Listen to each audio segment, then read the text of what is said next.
5 textes, 5 passages bibliques. Nous allons commencer par la première épître de Pierre. Nous allons lire dans 1 Pierre, chapitre 5, verset 8. Ça, c'est le texte qui indique le thème de mon message. 1 Pierre, chapitre 5, verset 8. Ensuite, nous irons lire 2 Pierre, chapitre 3, verset 9. Puis Ecclésiaste, chapitre 7, verset 8. Nous lirons aussi 1 Chronique, chapitre 16, verset 9. Et nous terminerons par Ésaïe, chapitre 40, versets 30 et 31. Alors, nous commençons par 1 Pierre, chapitre 5, verset 8. Soyez sobres, veillez. Votre adversaire, le diable, rôde comme un lion rugissant, cherchant qui il dévorera. Amen. Alors, je vais lire le même passage dans la version du Semeur, parce que j'ai estimé que le langage, dans cette version, semble un peu plus aisé. Oui. Alors ici, l'apôtre Pierre dit ceci: faites preuve de modération et soyez vigilants. Votre adversaire, le diable, rôde autour de vous comme un lion rugissant qui cherche quelqu'un à dévorer. Donc ça dit la même chose, mais je voulais qu'on ressorte le mot vigilant. Alors, notre deuxième lecture, c'est dans 2 Pierre, chapitre 3, verset 9. 3, 9, la Bible déclare: le Seigneur ne tarde pas dans l'accomplissement de la promesse, comme quelques-uns le croient, mais il use de patience envers nous, ne voulant pas qu'aucun périsse, mais voulant que tous arrivent à la repentance. Amen. Alors, nous allons lire un verset que nous connaissons tous, c'est Ecclésiaste chapitre 7, verset 8. Ecclésiaste 7,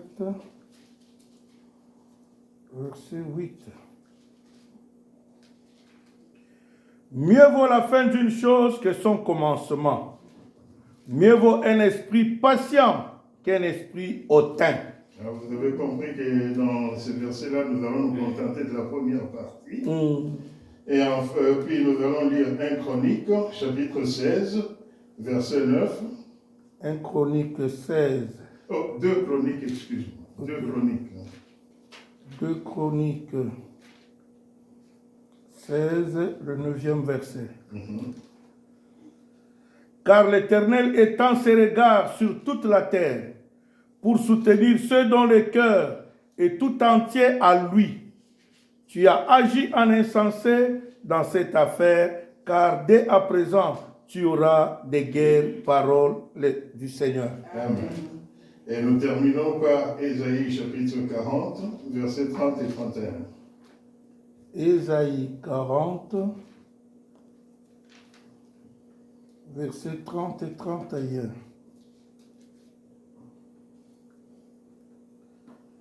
La Bible, Ésaïe 40, je m'excuse. Ésaïe 40. Ce sont les 2 derniers versets du chapitre, je crois. Ouais. Les adolescents se fatiguent et se lassent, et les jeunes hommes chancellent. Mais ceux qui se confient en l'Éternel renouvellent leur force. Ils prennent le vol comme les aigles. Ils courent et ne se lassent point. Ils marchent et ne se fatiguent point. Parole du Seigneur. Amen. Amen. Amen. Amen. Oui, bien-aimés, je crois que nous demeurons toujours dans notre thème qui est relever les défis. Je voudrais d'abord dire à quelqu'un ici que la vie chrétienne n'est pas vaincue des roses. Amen. Amen. Est-ce que vous pouvez dire à votre voisin, la vie chrétienne n'est pas vaincue des roses? La vie chrétienne n'est pas la vie des roses. Maintenant, si par exemple la vie chrétienne pouvait être une vie des roses, est-ce que vous connaissez des roses qui soient sans épines? Non. La fleur rose, là, quand il faut la chercher, on a beaucoup de chances de se faire piquer par des épines. Et si une abeille se promenait aussi dans la fleur, vous voyez ce qui peut arriver. Amen. Hein? Amen. Qu'est-ce que je veux dire par là? Que la vie chrétienne, ce n'est pas une vie de facilité. La vie chrétienne, c'est une vie de combat. Voilà pourquoi il faut relever les défis. Et on aura en tout temps des défis qu'il faut relever. Ce soir, je voudrais vous parler du défi de la vigilance. Vous savez, après un travail comme nous l'avons fait dans cette église, 114 jours de prière, 120 jours de prière, ce n'est pas peu de choses. Apparemment, quelqu'un peut penser qu'il n'a rien fait, quelqu'un peut penser que non, il n'a rien reçu de ces 120 jours de prière-là, mais je voudrais vous rappeler que l'Éternel, notre Dieu, est un Dieu qui écoute et exauce les prières. Amen. Voilà pourquoi la Bible dit que toutes les nations de la terre iront à lui. Pourquoi? Parce qu'il écoute et il exauce les prières. Peut-être que tu n'as pas vu l'exaucement de ta prière aujourd'hui, mais il y a aussi des prières qui, quand nous les faisons, vont dans une réserve. Amen. Hein? Amen. Et Dieu s'en souvient. Ce n'est pas pour rien qu'il a fait écrire des livres tels que Chroniques, qui sont en fait des livres de souvenirs, où les enfants, où Dieu rappelle aux enfants d'Israël des grands faits de leur histoire. Alors, je voudrais ici dire à quelqu'un que nous ne pouvons pas vivre comme tout le monde, parce qu'en Jésus-Christ, nous avons cessé d'être du monde, bien que nous soyons dans le monde. Il est important pour nous d'être vigilants. Comme nous l'avons lu avec l'apôtre Pierre tout à l'heure, la Bible dit que nous devons être vigilants. Nous devons être vigilants pourquoi? Parce que notre ennemi, nous n'avons pas beaucoup d'ennemis, nous n'avons qu'un seul, c'est le diable. Alors notre ennemi, le diable, lui, il rôde toujours. Vous savez ce que c'est qu'il rôde? Il tourne toujours autour de lui, il n'est pas loin. L'ennemi n'est pas loin. Il tourne toujours. J'ai toujours dit ceci que l'ennemi, le diable, quand il est en train de rôder, il ne cherche pas que tu lui ouvres une grosse porte.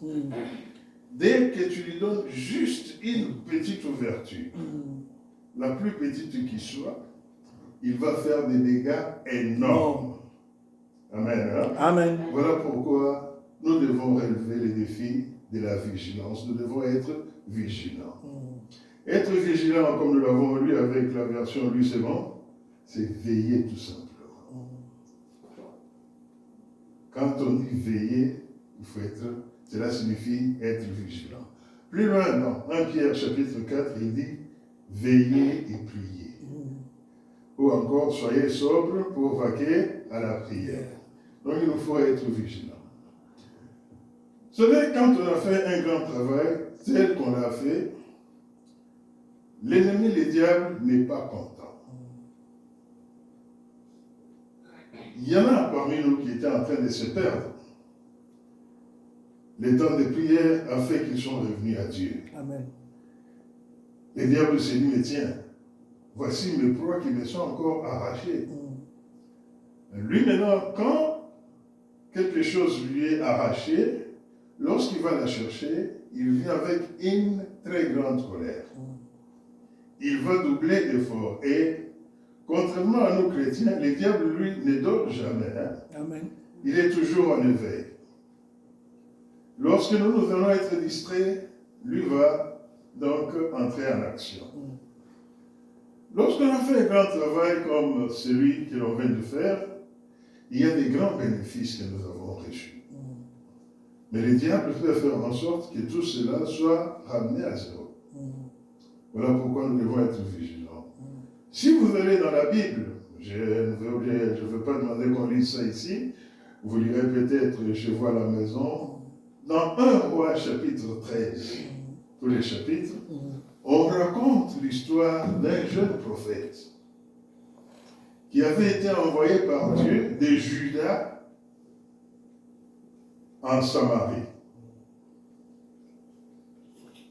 En Samarie, il est allé à Bethel. Dieu l'a envoyé là-bas pour aller prononcer son jugement sur le royaume du Nord, en fait, sur Israël. Lui, il venait du royaume de Juda.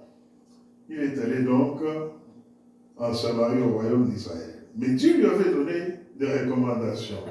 Dieu lui a dit, tu ne peux pas manger là où tu vas, tu ne prendras même pas de l'eau, et tu ne pourras pas revenir par le même chemin.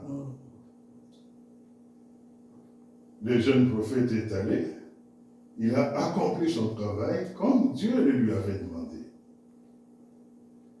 Puis, il s'est mis sur son chemin de retour. Mais, il y a un vieux prophète qui l'a suivi et qui lui a dit, tiens, c'est vous l'homme qui est venu du royaume de Juda? Oui, c'est moi. Ah, gloire à Dieu. Venez avec moi, on va prendre quelque chose. Le jeune prophète a dit, non, il n'en est pas question parce que l'Éternel, mon Dieu, m'a dit ceci. Et le vieux prophète lui a dit, tout justement, Dieu a envoyé son ange vers moi pour me dire que je dois venir te chercher pour qu'on aille manger chez moi. Il y a une différence entre quand Dieu me parle directement, puis que quelqu'un veut me dire que non, Dieu a envoyé un ange pour changer le message de Dieu. J'ai regardé ma Bible, j'ai vu par exemple, lorsque le prophète Ésaïe est allé parler au roi Ézéchias, quand Dieu a changé la situation, il n'a pas envoyé un ange au prophète Ésaïe. Le même Dieu a dit à Ésaïe, fais demi-tour. Maintenant, ce jeune prophète-là, voilà ce que lui, voici ce qui s'est passé avec lui. Dieu lui parle directement, mais quelqu'un vient lui dire que non, Dieu m'a envoyé son ange. Et le jeune prophète est rentré dans la maison de ce vieux prophète. Il a mangé, il a bu. Et quand il a fini de manger, le jugement de Dieu maintenant est venu directement de la bouche du vieux prophète, puisque tu ne m'as pas obéi. Tu ne verras pas la terre de tes pères, tu ne seras pas enterré avec tes pères. C'est pour dire que lorsque nous manquons de vigilance, tous les bénéfices du travail que nous avons fait peuvent tomber à l'eau. Voilà pourquoi il nous faut être vigilants. Le Seigneur Jésus-Christ a dit qu'un peu de levain fait lever toute la pâte. C'était pour nous dire qu'un petit rien, qui n'est pas de lui, un petit rien qui va à l'encontre de sa parole, peut tout changer dans notre vie. Amen. Hein? Amen. Or, lorsque nous marchons pour faire voir au monde que nous sommes des enfants de Dieu. Il faut que le monde voit Dieu. Le Dieu que nous prêchons là, il faut qu'on le voit en nous. C'est pour cela que nous devons veiller à notre manière de marcher. Nous devons veiller à notre manière de faire. Dans des milieux comme celui-ci, en Occident, j'ai vu que dans nos lieux de travail, c'est très rare que les chrétiens disent qu'il est chrétien. Ils cherchent toujours à être confondus à tout le monde. Bien-aimé, tu es la lumière du monde. Et la Bible dit à juste titre qu'on n'allume pas une lampe pour la cacher sous la table. Il faut qu'elle soit visible pour éclairer tout le monde. Est-ce que nous comprenons ce que cela veut dire? Que partout où nous allons, nous devons briller. Partout où nous sommes, on doit savoir que nous sommes chrétiens. Mais pour qu'on sache que nous sommes chrétiens partout où nous allons, il nous faut être vigilants. Parce que si nous ne faisons pas attention, nous pouvons être confondus avec tout le monde. Alors, pourquoi nous devons être vigilants? Nous devons être vigilants d'abord parce que le jugement de Dieu est toujours là. Amen. Hein?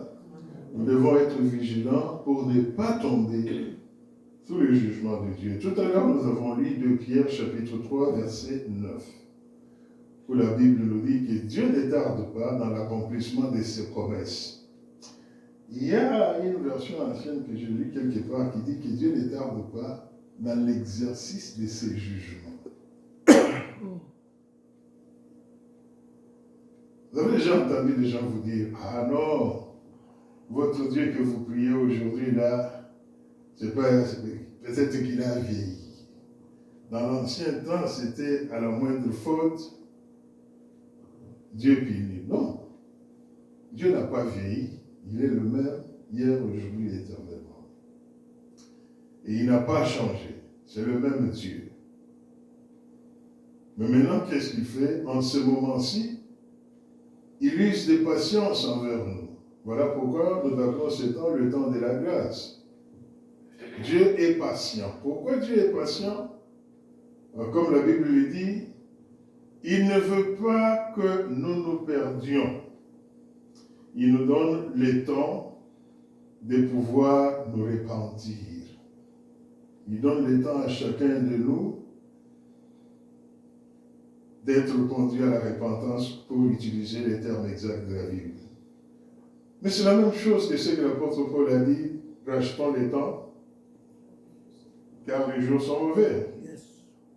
Nous devons être vigilants, ou nous devons relever les défis de la vigilance, parce que le jugement de Dieu est là. Le jugement de Dieu viendra. Mais, qu'est-ce qu'il nous faut faire pendant le temps de la patience de Dieu? C'est veiller à notre marche. Nous devons nous examiner nous-mêmes et nous ne devons pas être des chrétiens négligents, laissant traîner des péchés non confessés dans notre vie. Le salaire du péché reste la mort. Mais les dons gratuits que Dieu nous a donnés, c'est la vie éternelle en Jésus-Christ. Mais la Bible dit que Jésus-Christ est venu et nos péchés au temps passé, présents que futurs, ont été pardonnés. Nous n'allons pas commencer à pécher comme des larrons en foire pour dire que non, Jésus-Christ étant venu, tous nos péchés ont été effacés. Tous nos péchés sont effacés dans la mesure où il y a cet aspect de la repentance. C'est-à-dire que, avec le Saint-Esprit en nous, nous sommes devenus tels que lorsque nous péchons, le Saint-Esprit commence à nous dire, tu as péché, tu as péché, tu as péché. Et cela agit sur notre conscience pour nous amener à nous repentir. Lorsque nous nous repentons, qu'est-ce que Dieu fait? Il nous pardonne. Et quand Dieu nous pardonne, il n'utilisera plus nos péchés contre nous. Bon, il y en a qui disent, Dieu nous pardonne et il oublie. Dieu est omniscient.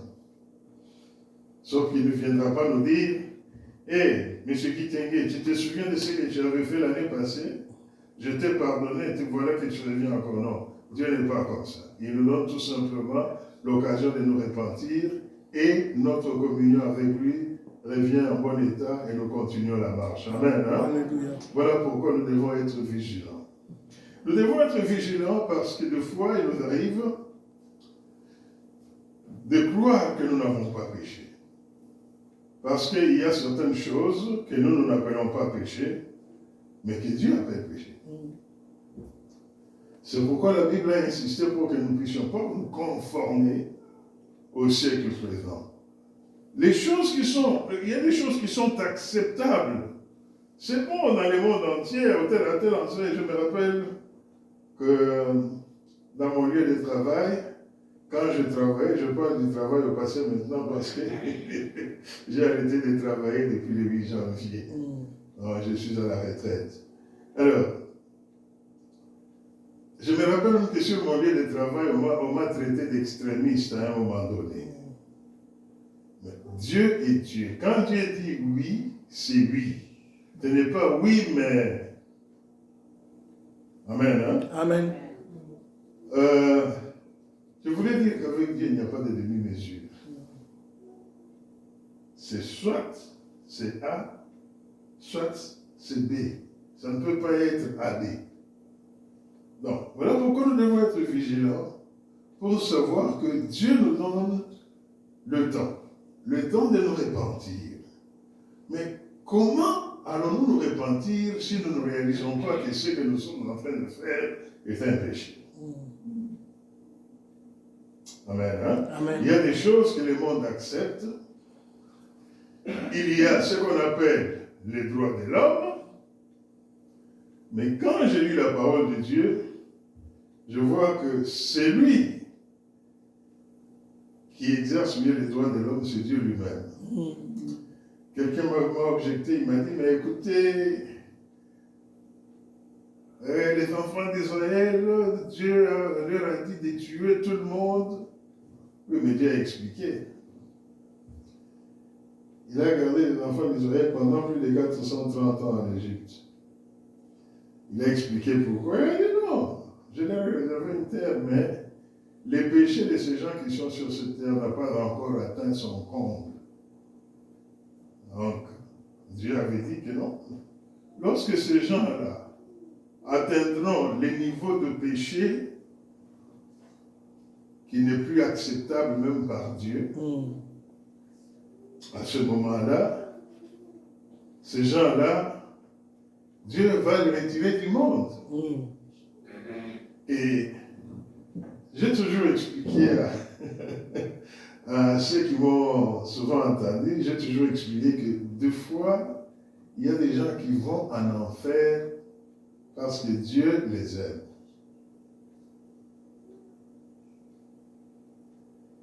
Ce sont des gens qui ne pourront jamais se sentir à l'aise au ciel. Ils ne pourront pas être bien dans la présence de Dieu. D'où Dieu leur donne la possibilité d'être là où ils pourraient mieux se sentir. Amen. Hein? C'est ce qu'on appelle chez moi de l'extrémisme, mais j'essaie d'expliquer un peu les choses de cette manière. Bref, je disais, nous devons être vigilants parce que le jugement de Dieu est là, le jugement de Dieu tombera. Mais nous avons le temps de pouvoir faire en sorte que ce jugement-là ne nous tombe pas dessus.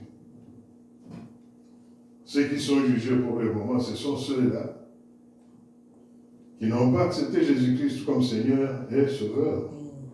Nous ne sommes pas jugés. Mais il se peut qu'il va arriver que lorsque le temps viendra, lorsqu'on va nous juger pour nos œuvres, que l'on puisse trouver une tâche sur nous. C'est pour cela que nous devons tirer profit du temps de la vigilance, du temps de la repentance que Dieu nous donne. Amen. Hein? Amen. Une deuxième chose. Pourquoi nous devons relever le défi de la vigilance? Nous devons relever le défi de la vigilance parce qu'il nous faut tenir ferme jusqu'à la fin. Vous savez, nous avons entendu des histoires de beaucoup de personnes qui ont commencé dans les seigneurs. Ils étaient flamboyants, mais leur fin dans le Seigneur, on se pose des questions. Voilà pourquoi les sages de Salomon a dit, vaut mieux la fin d'une chose que son commencement. C'est vrai que dans l'interprétation courante de ce verset, on pense que quand on arrive à la fin d'une chose, d'un événement, c'est meilleur, c'est beau que quand on a commencé. Non, les sages Salomon parlaient de sa vie à lui. Vous revoyez avec moi Salomon à Gabaon. Il passe la nuit là-bas, il voit Dieu qui lui apparaît en songe. Il lui dit, mais qu'est-ce que tu veux que je te donne? Salomon répond à Dieu, il dit, donne-moi la sagesse pour que je sache conduire ton peuple. Dieu lui dit, quoi? Tu n'as pas demandé la mort de tes ennemis. Tu n'as pas demandé des richesses. Tu demandes seulement la sagesse. Alors moi, Dieu, je vais te donner non seulement la sagesse que tu demandes, mais tout ce que tu n'as pas demandé aussi. Alléluia. Et je pense que c'est la même chose que le Seigneur Jésus-Christ nous dit. Il a dit, cherchez premièrement le royaume des cieux, et toute autre chose vous sera donnée par-dessus. Amen, hein? Amen. Mais Salomon a fini comment?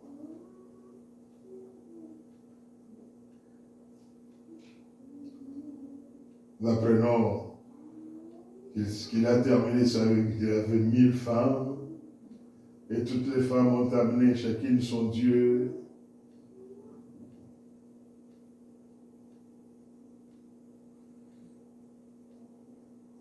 Et le jugement de Dieu était tombé. Le jugement de Dieu était que le royaume sera divisé. Mais il a dit à Salomon, à cause de David, mon serviteur, pas à cause de toi, mais à cause de David, mon serviteur, je ne le ferai pas pendant ton règne. Mais dès que Salomon est mort, qu'est-ce qui est arrivé? Son fils, Roboam. Il n'avait pas même une once de la sagesse de son père. Il n'avait même pas un grain de la sagesse de son père. La Bible dit même que, au lieu d'aller consulter les anciens conseillers de son père, il s'est entouré des jeunes. Quand il a consulté les vieux conseillers de son père, ils lui ont donné de bons conseils. Mais les jeunes lui ont dit que tous ces vieux-là vont leur dire qu'ils vont te sentir. Et en bout de ligne, qu'est-ce qui s'est passé? Le royaume d'Israël se divisait en deux. Pourquoi? Parce que Salomon n'a pas tenu ferme jusqu'à la fin. Je dis à quelqu'un cet après-midi, tu marches avec Dieu, sois vigilant. Est-ce que tu es en mesure de garder le cap jusqu'à la fin? Le Seigneur Jésus-Christ posait encore la même question aux enfants d'Israël. Il leur disait, mais lorsque le Fils de l'homme reviendra, trouvera-t-il la foi? Parce que la foi signifie aussi beaucoup de choses. La foi, c'est le fait de croire au Seigneur. La foi aussi, c'est la profession que nous avons, c'est ce que nous professons. Mais est-ce que notre foi sera toujours la même? Est-ce que nous continuerons à prier de la même manière que nous prions ou que nous avons prié pendant les 120 jours? Bref, dans le Seigneur, est-ce que nous garderons la constance? Amen. Hein? Voilà pourquoi il nous faut être vigilants. L'exemple du jeune prophète de Juda, il a bien fait, mais à la fin, lui-même a piétiné son travail. C'est ce qui peut arriver à beaucoup parmi nous. Pourquoi devons-nous être vigilants? La Bible dit quelque part qu'il ne nous faut pas avoir un cœur partagé.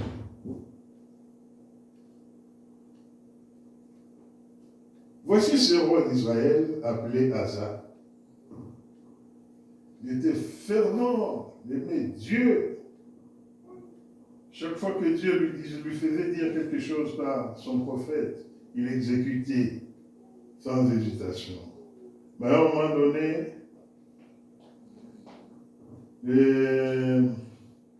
les Syriens l'ont menacé. Lui est allé faire alliance avec les Égyptiens. Et immédiatement, le prophète de son temps, Anani, vient lui dire, mais roi, qu'est-ce que tu as fait? Regarde en telle période, il y a eu des armées qui se sont levées contre toi. Tu t'es appuyé seulement sur Dieu. et tu as eu la victoire. Aujourd'hui, tu vas chercher des alliances à gauche et à droite. À cause de cela, il y aura des guerres par chez toi. Le roi s'est fâché contre les prophètes, mais le prophète, c'est juste un messager de Dieu. Ce n'est pas son message à lui qu'il donne. C'est ce que Dieu lui dit de dire.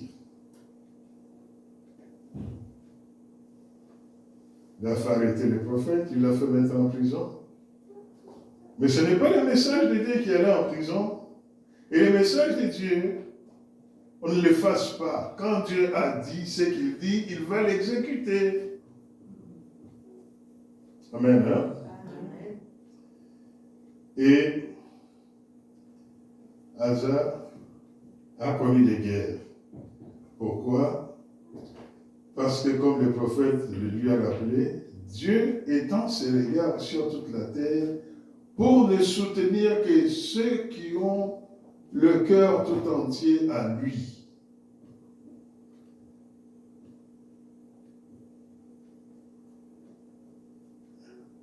Peut-être que tu pourrais demander à ton voisin, mais à qui as-tu donné ton cœur? Est-ce que ton cœur est encore tout entier à Dieu? Bien, il est partagé entre Dieu. Parce que si, quand les gens disent non, mais ton cœur est rempli, tu es rempli des désirs du monde, non. C'est soit on est avec les diables, soit on est avec Dieu. On peut aussi partager les cœurs. D'un côté, on dit Dieu, de l'autre côté, on dit le diable. Le prophète Élie, en son temps, est allé demander aux enfants d'Israël, il leur a dit, écoutez, vous devez choisir. Si c'est l'Éternel qui est Dieu, allez à l'Éternel. Si c'est Baal qui est Dieu, allez à Baal, plutôt que de clocher d'un pied à un autre. On ne peut pas avoir un cœur partagé, il faut être vigilant et savoir s'examiner pour se dire, est-ce que mon cœur est encore tout entier à Dieu? Parce que c'est quand nous avons notre cœur tout entier à Dieu qu'il nous faut que Dieu donc nous soutienne. Si notre cœur devient partagé, nous allons avoir la tendance d'être plus ailleurs. C'est la même chose que le Seigneur Jésus-Christ a enseigné quand il a dit, on ne peut pas servir Dieu et Mammon. Parce que là où se trouve ton cœur, là aussi se trouve ton trésor. Amen. Quand on a un trésor, qu'est-ce qu'on fait? On les garde. Jalousement. On en prend soin. Amen. Hein? Amen. Si on a son cœur rempli d'autre chose, dès lors, il commence à y avoir un gros problème. Voilà pourquoi nous